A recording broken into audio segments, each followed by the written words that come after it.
位，我哋今次咧喺南京咧住喺嗰個維治亞朵酒店咧，就一落去街咧，嗰個區叫夫子廟，其實就好似以前旺角咁樣嘅，好旺嘅。熱夜嗱，裝飾啲燈飾好靚嘅，就係個酒店落去下邊啲街嚟嘅。嗱，呢一度咧個酒店咧，嗰啲鋪頭好多嘢賣，有紀念品啊，啲冰淇淋啊。總之咧，就越夜就越多人嘅。咁我哋嚟講咧，今次住喺呢度間酒店啊比較細啲，即係我嫌佢入邊都係窄啲嘅。咁咧，但係咧就嗰個地點啊好中心嘅。嗱，越夜真係越多人嘅。咁老老實實一到日頭就人就少好多喎，好奇怪喎。到夜晚咧，嗰啲燈飾一開咗咧，話啲人咧〜啲鋪頭有好多人買嘢嘅喎。嗱，已經俾大家睇呢度咧，附近咧就好多好多嗰啲鋪頭咧就賣紀念品啊。我哋嚟講咧就梗係走嚟呢度行啦。咁睇下有冇啲咩啱買啊。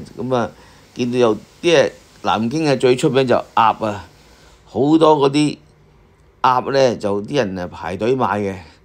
你睇下啲人流咧，一到夜晚就出晒嚟嘅，好奇怪嘅。日頭又唔見啲咁多人嘅喎。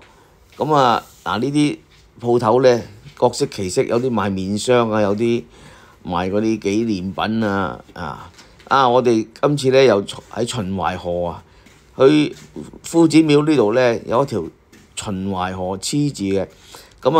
遊覽咧大約咧大半個鐘度咧就100蚊。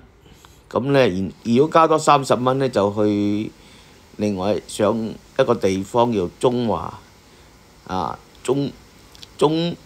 城啊。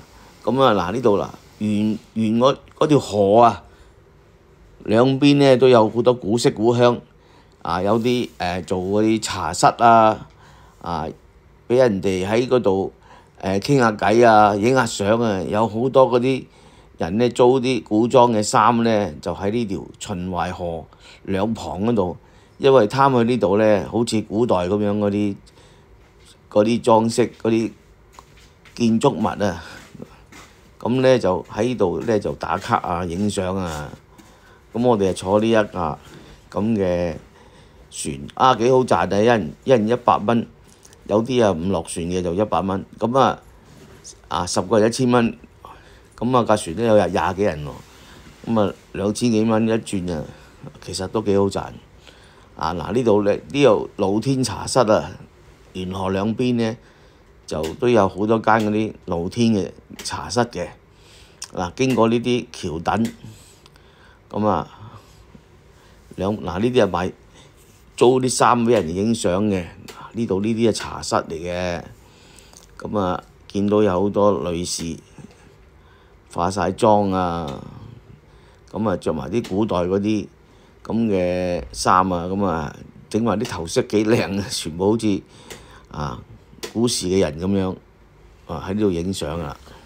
請各位支持訂閱、點讚同埋俾個 like 多謝各位收睇祝大家行好運。